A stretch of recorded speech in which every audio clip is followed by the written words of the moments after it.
terbaik hari ini. Selamat datang sekali lagi ke Petronas LTDL. Kami sudah sampai ke negeri Melaka, bandar bersejarah.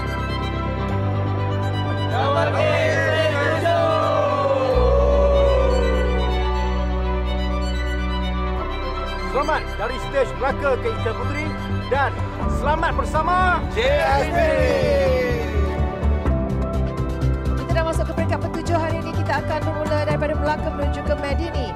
Dan perlumbaan kita adalah yang terpanjang, terjauh bakal ditempuh oleh pelumba-pelumba kita pada hari ini. 214 kilometer.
Cuaca agak baik dan kami kini berada di Melaka. Hari ke-7 Petronas Letuar di Langkawi 2025 menyajikan laluan terpanjang untuk edisi kali ini dengan 214.6 km dari Melaka menuju ke Medini, Johor. Laluan landai menjanjikan aksi pecutan dengan pelumba seperti RV Decline dari Tudor Team mahu buru kemenangan ketiga. Tapi jangan lupa pelumba tempatan seperti Izzat Hilmi yang masih berpeluang mencipta kejutan selepas hampir naik podium di peringkat ke-6. Cuaca dan stamina bakal jadi penentu juga siapa yang menguasai perlumbaan untuk peringkat ke-7. Jadi jom kita layan sorotan Petronas LTDL 2025. 845 km sudah pun dilengkapkan. 395.1 km lagi yang akan diharungi oleh pelumba-pelumba Petronas Letuar di Langkawi 2025. Perlumbaan peringkat ke-7 hari ini dari Melaka menuju ke Medini menyaksikan para pelumba akan mengharungi jarak sejauh 214.9 km di mana ianya merupakan laluan terpanjang dalam Petronas Letuar di Langkawi musim ini. I am so sorry to don't start today and don't finish the race yesterday because Malaysia for me is always a good race. And also when the stages are good for me, it's not good see the finish on TV. But important I am okay and I can recover for the next week. We hope maybe some of the riders will be a bit more tired today in the end. So we have the old man Alex. He really likes the long stages, so we believe he can be a good option today. Yeah, no KOM sprints today, which is good for me, I think.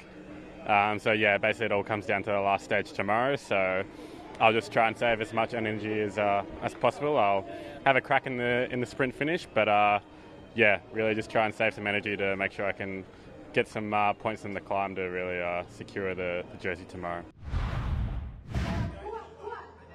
Pelepasan peringkat ke-7 disempurnakan oleh Yang Berhormat Adam Adli Abdul Halim, Timbalan Menteri Bidang Sukan, dan nama-nama seperti Decline, Bikra serta Christoph adalah antara yang menjadi tumpuan untuk peringkat yang ke-7 kali ini. Ini adalah laluan bagi para pelumba dengan membabitkan 3 zon pecutan, di mana zon pecutan yang pertama hari ini adalah di kilometer 26.0 yang terletak di Sungai Rambai dan mereka akan meneruskan kayuhan sejauh 48.3 km sebelum tiba di zon pecutan yang kedua di Semerah Dari Semerah, para pelumba akan menuju ke Pontian, iaitu lokasi bagi zon pecutan yang ketiga, dan masih ada 48.1 km lagi perlu dilengkapkan untuk tiba di garisan penamat, iaitu di Persiaran Medini 5 Iskandar Puteri Johor. Jika musim lalu perlumbaan terpanjang adalah dari Miri menuju ke Bintulu sejauh 199.3 km dan ianya dimenangi Mata Manusiali yang berkayuh untuk JCL Team Ukyo. Mata Manusiali yang mana musim ini bersama-sama dengan pasukan XDS Astana gagal menamatkan perlumbaan peringkat ke-6 semalam apabila mengalami kemalangan, dan ini meletakkan pelumba pasukan Tudor Pro Cycling Avid Decline untuk mengungguli perlumbaan hari ini. Tidak seperti mana semalam, keadaan cuaca hari ini nampaknya lebih baik dan kita mengharapkan situasi ini akan berterusan sehinggalah ke penghujung perlumbaan nanti. Dapat disaksikan kini di peringkat awal beberapa usaha pemecahan yang cuba dilakukan oleh pelumba-pelumba untuk bertindak sebagai leader, antaranya Kizi dan juga Johan Sabal. Namun ianya tidak berjaya kerana peloton juga tidak mahu melepaskan mereka terlalu jauh untuk berada di hadapan.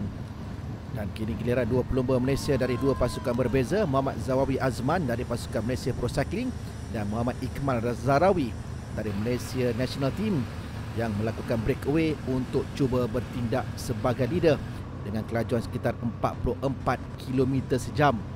Peloton yang digerakkan oleh pelumba-pelumba Tudor dan juga Uno X nampaknya terus memberikan tekanan kepada leader kerana mereka tidak mahu terlalu jauh ditinggalkan sebelum sampainya ke zon pecutan yang pertama. Menuju 100 meter yang terakhir mereka mula bergerak dalam peloton di mana Bikra yang mahukan tambahan 3 mata untuk terus mengekalkan jersey Oren KBS berjaya untuk melakukannya dengan mengatasi Lorenzo Manzin di tempat yang kedua, dan Yanis Voisak memastikan 1 mata menjadi miliknya berada di kedudukan yang ketiga. 3 mata buat Bikra menjadikan beliau kini 6 mata di depan Avid Decline dan 1 mata untuk Voisak meletaknya kini dibezakan 6 saat di belakang Zoris Derbov dalam perebutan jersey hijau Petronas.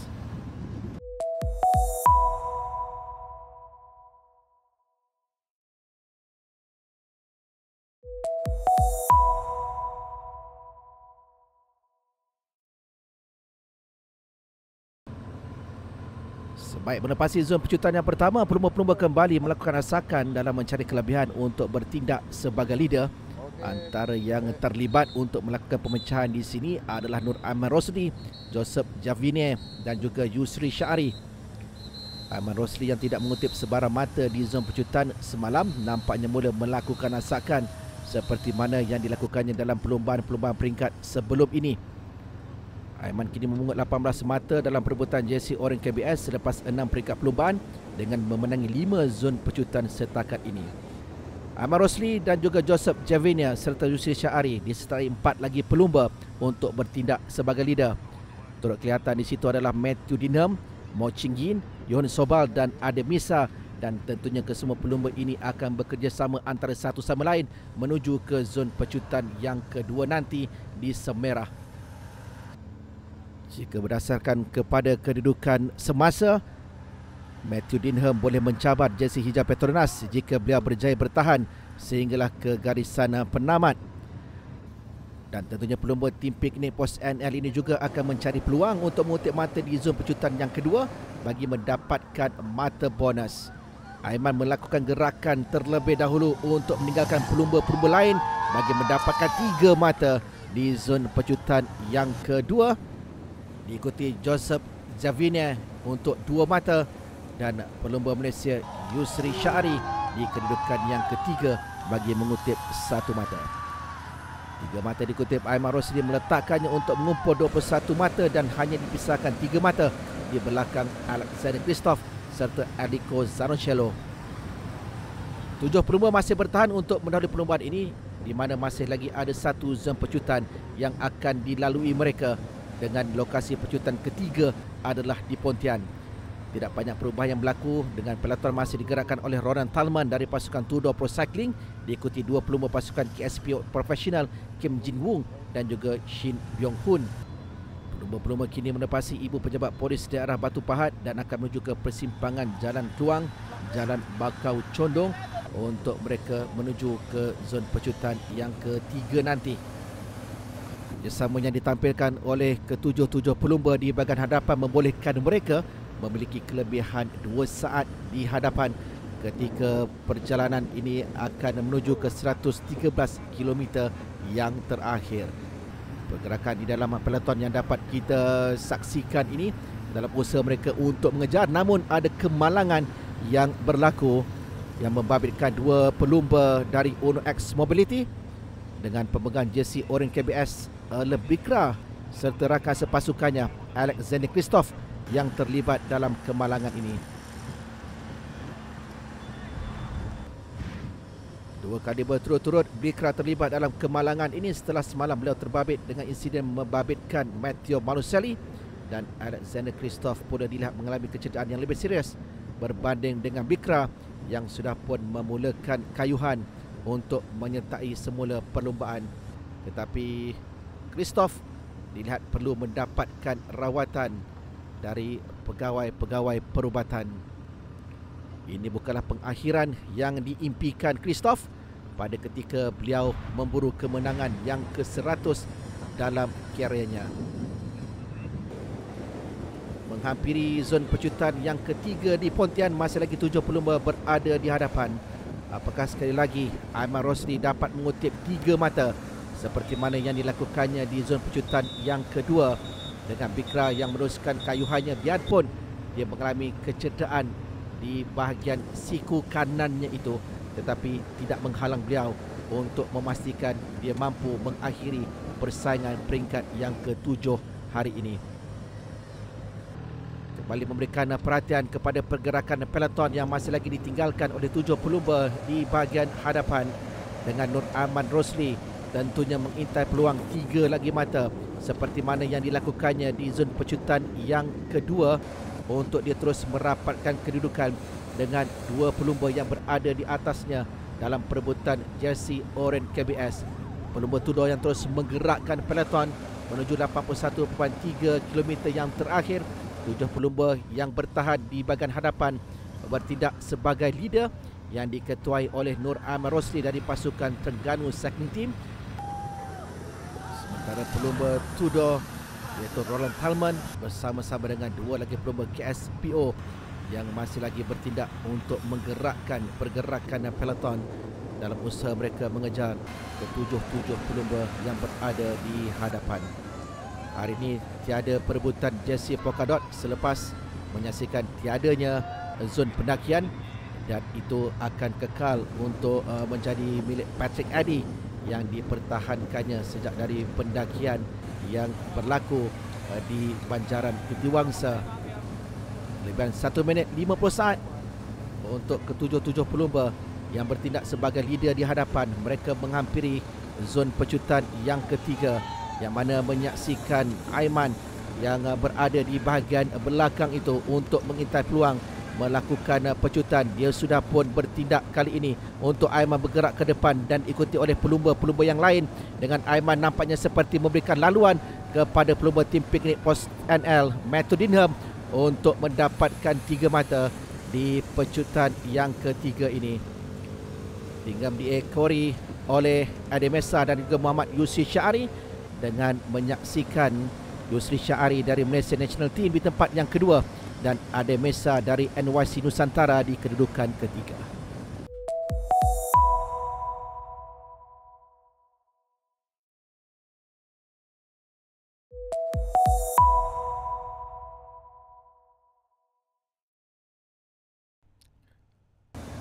Setelah melepasi Pontian dan juga melepasi zon pecutan yang ketiga, Matthew Dinham mengendurkan kayuhannya untuk dia menyertai semula peloton. Dapat kelihatan di sini pelumba dari HKSI Pro Cycling iaitu Mao Chinggin sedikit ketinggalan. Dia cuba untuk meningkatkan kayuhan dan kembali menyertai 3 pelumba di hadapannya yang diketuai oleh Muhammad Nur Aman Rosli. Begitu juga dengan Joseph Javinia serta Ademesia. Ini bermakna turut kembali ke peloton adalah Muhammad Yusri Syari bersama-sama dengan Matthew Dinham. Berbaki 27 km terakhir, Aiman Rosli melakukan attack untuk bergerak secara solo bagi meninggalkan 3 pelumba yang terakhir. Ia menunjukkan keazaman Aiman Rosli, anak kelahiran Johor ini, bagi memastikan gelaran Most Combative Rider mampu diraihnya untuk perlumbaan peringkat yang ke-7 ini. Beliau berjaya untuk meraih gelaran tersebut ketika perlumbaan peringkat ke-4 dari Kuala Terengganu menuju ke Kemaman, dan beliau menginginkan gelaran tersebut untuk kali yang kedua. Aiman Rosli masih lagi bertahan dengan perbezaan 1 minit untuk berada di hadapan pada ketika peloton terus bergerak dengan berbaki 22.5 km untuk memastikan tangkapan berjaya dilakukan ke atas Nur Aiman Rosli ini. Dan tentunya peloton tidak mahu melihat ada pelumba yang bergerak secara solo sehinggalah ke garisan penamat. Tetapi di sini Zeb Kifin pula melakukan attack meninggalkan peloton untuk cuba menyertai Aiman Rosli pada 10 km yang terakhir. Belum lagi ada sebarang reaksi dari peloton dengan perbezaan 40 saat ketika menuju ke garisan penamat, di mana Zeb Kifin dan juga Aiman Rosli kini bekerjasama untuk mereka menuju ke garisan penamat.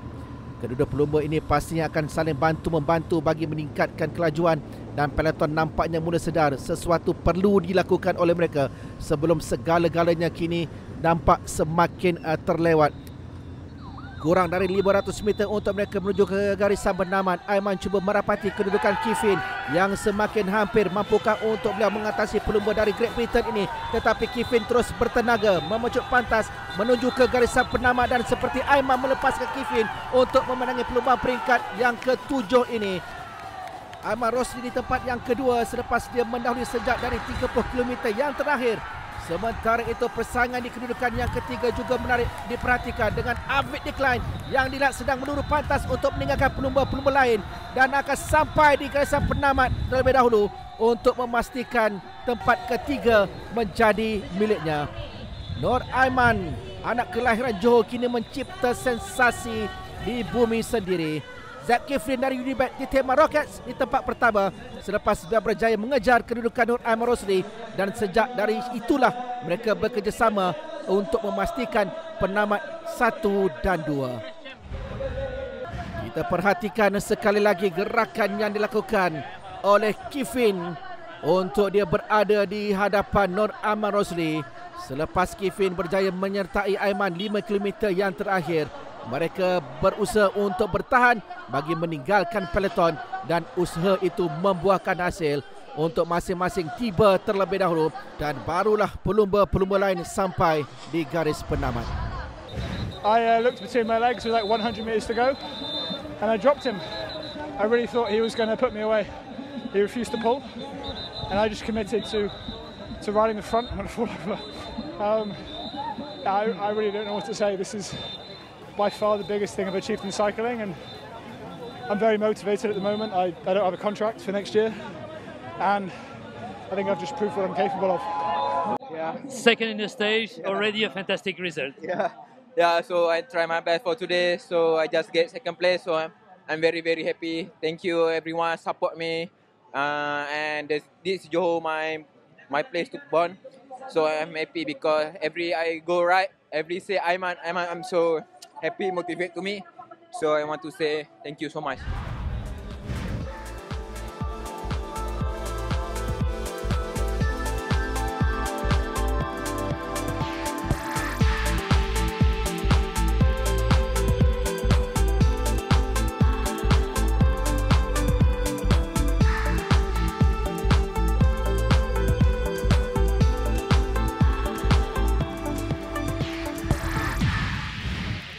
Akhir perlumbaan peringkat yang ke-7 dengan pelumba Malaysia dari Terengganu Cycling Team, Muhammad Nur Aiman Rosli cemerlang untuk menamatkan saingan di kedudukan yang kedua, dan Zeb Kifin memastikan kejayaan Unibet Ditema Rockets dengan mengungguli perlumbaan peringkat yang ke-7 ini.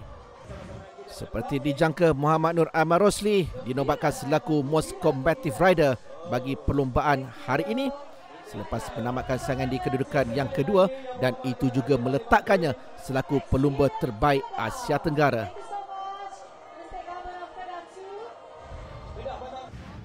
Jersey putih rakan muda terbaik Asia kekal menjadi milik Nikolia Vinokurov dari XDS Astana, sementara jersey polka dot Bubbles O2 pula juga kekal menjadi milik Patrick Eddy dari pasukan tim piknik OSNL. Tiada perubahan bagi jersey oranye KBS Raja Pecut yang mana masih lagi menjadi milik Alam Bikra dari Uno X Mobility, sambil Zoris Delboff pula mempertahankan gelaran jersey hijau Petronas selaku pendahulu keseluruhan. Jadi ini 4 pelumba yang memiliki 4 jersey utama menuju ke peringkat yang ke-8. Berbaki 180.2 km untuk peluang peringkat yang ke-8 dari Tangkak menuju ke Kuala Lumpur, menyaksikan 3 zon pecutan dan juga 3 zon pendakian yang akan ditawarkan. 2 zon pecutan yang pertama adalah di Alor Gajah dan juga di Seremban sebelum mereka menuju ke Kom 1 di Setul, dan kemudiannya 1 lagi zon pecutan menanti di Semenyih. Mereka akan melalui 2 lagi zon pendakian di Bukit Hantu dan juga di Ampang Lookout Point, dan akan menuju ke garis penamat di Kuala Lumpur untuk melengkapkan perlumbaan Petronas LTDL 2025. Peringkat terakhir saingan Petronas sesuai Langkawi 2025 bakal melabuhkan tirainya dengan keayuhan sejauh 180.5 km daripada Tangkak menuju ke Kuala Lumpur, dan inilah peluang terbaik untuk semua pelumba tempatan menunjukkan taring. Laluan ke Ibu Negara ini dijangka cukup dramatik dengan para pelumba mahu menutup perlumbaan bergaya sementara penonton menantikan kejutan daripada wakil Malaysia. Dan akhirnya menara berkembar Petronas akan menjadi saksi detik penentuan dan siapakah yang bakal dinobatkan sebagai juara LTDL 2025. Sebuah penutup penuh prestij untuk pelumba berbasikal terulung tanah air. Jadi jumpa anda di sana. #BeatTheHeat.